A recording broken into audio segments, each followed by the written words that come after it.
Sa pagsapit ng gabi, may matang nakamasid. Tigbalang sa dilim, humabol sa paligid. Kapre sa punong kahoy, usok ang bumabalot. Maligno sa anino, lihim na sumasagot. Mga kwento ng lagim, di mo kayang itanggi. Dilim ng alaala, ligtas ka ba ngayong gabi?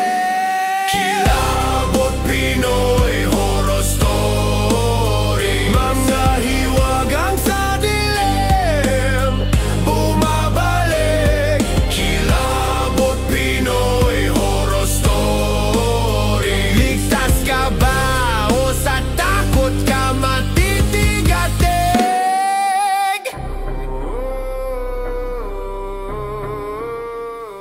Magandang araw po sa inyo, Kuya Totoy.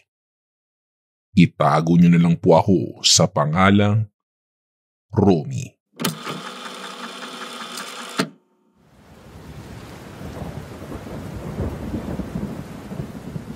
Lumaki na ako sa baha.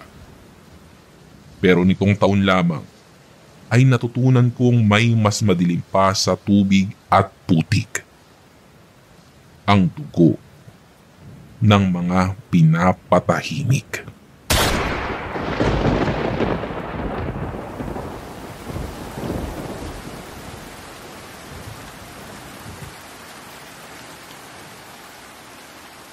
Noong gabing malakas ang ulan, halos abot dibdib na ang tubig sa bahay namin. Karaniwan na yun sa lungsod namin. Pero sa pagkakataong ito, may napansin akong kakaiba. Ang amoy ay hindi lang putik, kundi parang bulok na karne. At may halong pula yung tubig. Romy, bilisan mo! Yung anak natin baka malunod, tumataas na yung baha! Sigaw ng asawa ko habang itinataas namin ang mga gamit. Habang itinataas namin ang mga gamit, napansin ko yung kulay ng tubig. May kakaiba dito. Kinabukasan ay dumating si Mang Efren. Siya ang ninong ko sa kasal at kapitbahay namin simula pagkabata. Siya yung parang tatay-tatayan sa akin. Tumulong sa akin nung wala akong trabaho. Nagbibigay ng pagkain kapag wala kaming makain. Romy, ikaw lang mapagkakatiwalaan ko. Sabi niya. Halos pabulong dahil basang-basa siya sa ulan at nanginginig pa ito. Binigyan niya ako ng lumang plastic envelope na puno ng dokumento. Nang buksan ko ito, nagulat ako.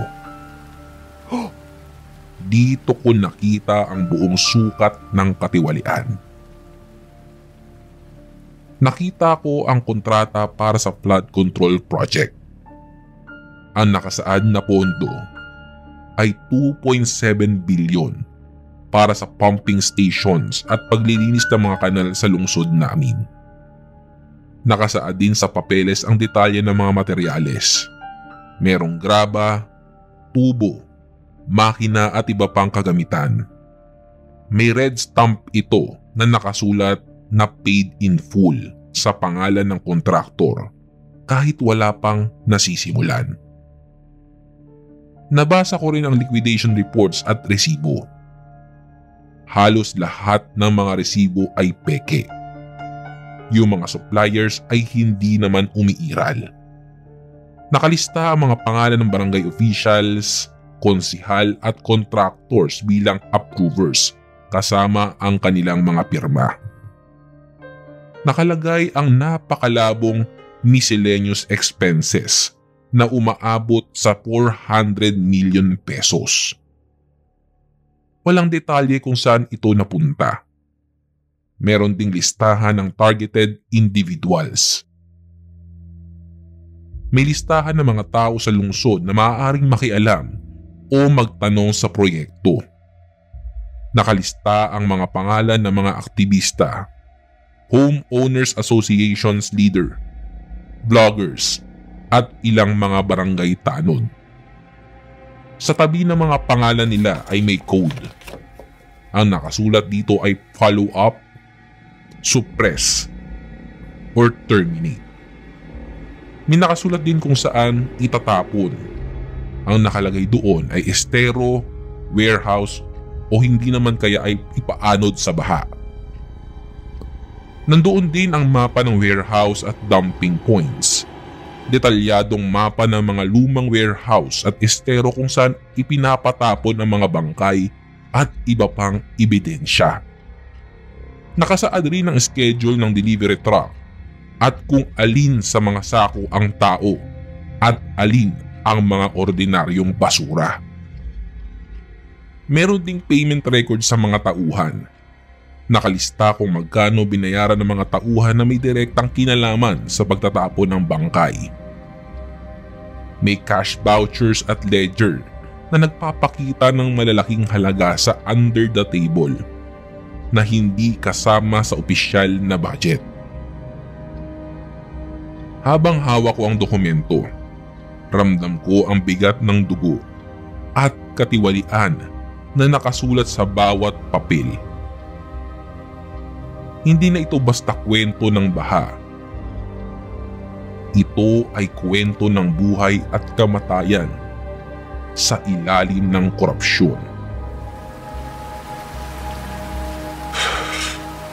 Romy, ikaw lang ba pagkakatiwalaan ko dito? Baka kapag lumabas to, baka merong maging pagbabago dito sa lungsod natin. Pagod na ako sa bulok na sistema na to. Alam kong mas may boses ka. Dahil may mga social media ka. At marami kang followers. Maraming makikinig sa'yo tungkol dito. Kaya kailangan matapos na tong korupsyon na to. Sabi ni Mang Efren habang nanginginig pa ang boses nito dahil sa lamig na dala ng ulan. Dahil sa mga nalaman ko, nagdesisyon akong magmasid.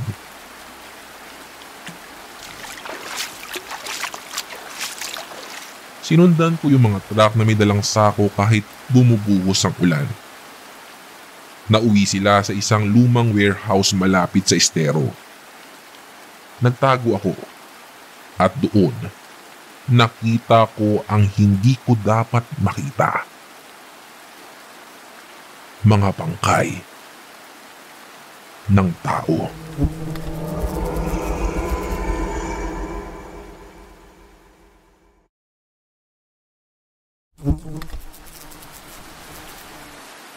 May mga leader ng Homeowners Association, mga aktivista, vloggers at ordinaryong mamamayan nagtangkang magsiwalat ng katiwalian.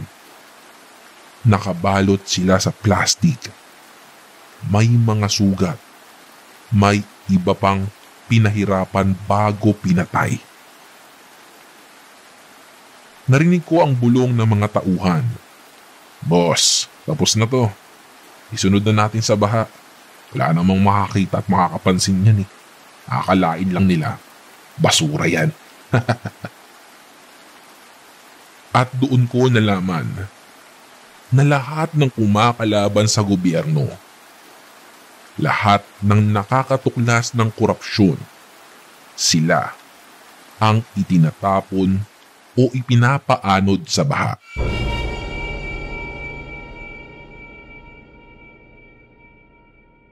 Hindi lang basura ang bumabara sa kanal, kundi laman din ng tao. Binubuhos nila sa estero habang umuulan. Kaya pala may kakaibang amoy ng tubig. Kaya pala may lumulutang na braso, paa at ulo. Hindi hayop, tao. mga taong pinapatahimik nila.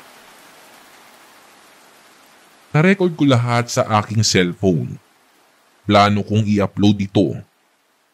Pero bago pa man, may kumatok.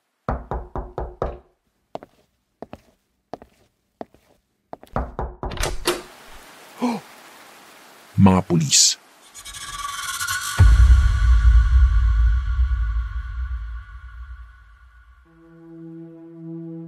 Ikaw ba si Romy? May report lang. Pwede ka ba naming makausap? Sumama ako sa kanila. Pero narinig ko yung bulong. Siya yung may hawak ng recording. Sunod na natin yung saba. Para akong binuhusan ng malamig na yelo. Akala ko ay katapusan ko na. Maya-maya ay sinuntok ako ng isang pulis. Dahilan para bumulagta ako. Noong magkaroon ako ng malay ay nakatakip na ang aking mga mata at may busal na rin ang aking bibig. Kahit wala akong nakikita, ramdam ko na nasa loob ako ng isang sasakyan dahil nararamdaman kong gumagalaw ito. Nang makarating kami sa warehouse, tinanggal nila ang piring sa aking mga mata. Hinila ako palabas. Doon ay nakita ko ang mas nakakagimbal na katotohanan. Nakaupo sa isang lamesa si Mang Efren. Nakatali ang mga kamay. Walang malay at puno ng pasa at sugat ang kanyang mga muka na halos ay hindi ko na siya makilala. Ang kanyang damit ay basang-basa at duguan. Narinig ko ang mga bulong ng mga tauhan. Iligpit na nating lahat yan. Ebidensya pa yan. Baka mabuking tayo. Doon ko nasaksihan kung paano sinaksak ng paulit-ulit si Mang Efren. Pinipilit ng mga tauhan na ibigay ang mga dokumento at impormasyon. Matapos saksakin, ipinatong nila sa lamesa ang kanyang katawan at sinimulang katayin at hiwain para ilagay sa sako kasama ang iba pang pinatahimik nila. Nakangiti sa kasamaan, nagtulungan silang hiwain ang mga laman at unti-unti kong nakita ang karumal-dumal na sinapit ng mga taong ito. Lahat ng pumapasok sa daan ng katiwalian, walang nakakaligtas.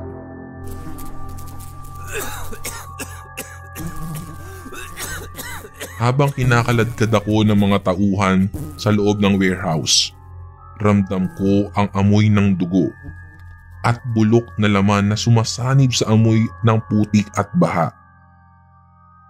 Hindi na basura lang ang nagdudulot ng baha sa lungsod. Puno na ito ng karahasan at dugo ng mga inosenteng bumangga sa korupsyon. Nakita ko rin ang ibang sako na may laman ding bangkay. Nakatakda ng ilubog sa estero ang mga ito. Sa mga sandaling iyon ay tinanggap ko na ang magiging kapalaran ko. Isusunod na nila ako sa mga pinatahimik nilang tao.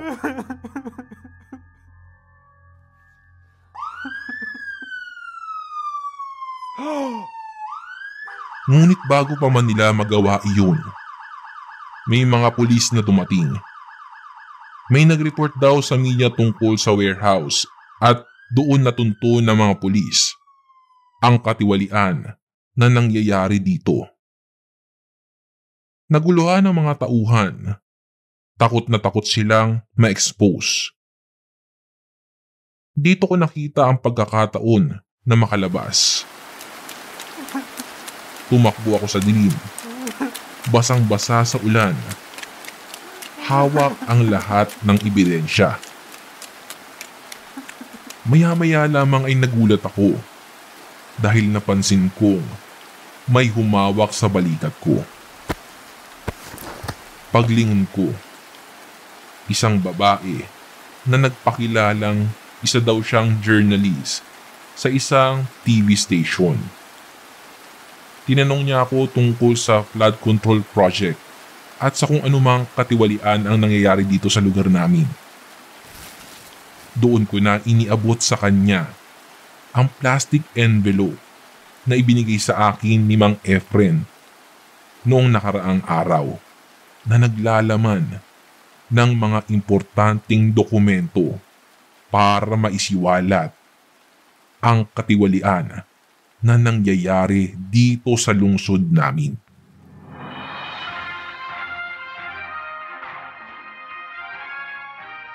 Kinabukasan, nakita ko ang coverage ng babaeng iyon sa telebisyon. Isiniwalat niya ang lahat ng mga nangyayari o mga nangyayari sa lugar namin. Na-expose din ang mga tao at mga opisyal sa gobyerno na involved sa malawakang korupsyon na ito. Kasalukuyang nakakulong na ngayon ang mga taong involved sa pangyayaring ito. At ang mga pamilya ng mga inosenteng taong pinaslang nila ay nakamit rin ang hustisya. Nakaligtas ako, pero hindi ko makakalimutan ang pangyayaring ito. Ngayon, tuwing bumubuhos ang ulan, naaalala ko ang mga taong nagmalasakit sa aming lungsod para tapusin ang korupsyon. Hanggang dito na lang po ang kwento ko, Kuya Totoy. Muli, ito po si Romy at ito ang kwentong kilabot ko. Nagustuhan mo ba ang kwento natin ngayon sa Kilabot Pinoy Horror Stories? Like and subscribe na sa aming YouTube channel. Give us 5 stars rating.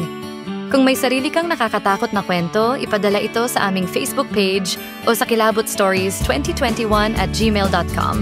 Huwag kalimutang i-click ang follow button at notification bell sa Spotify para sa updates sa bagong episodes. Hanggang sa susunod na kwentuhan, mga repakol! Paalam!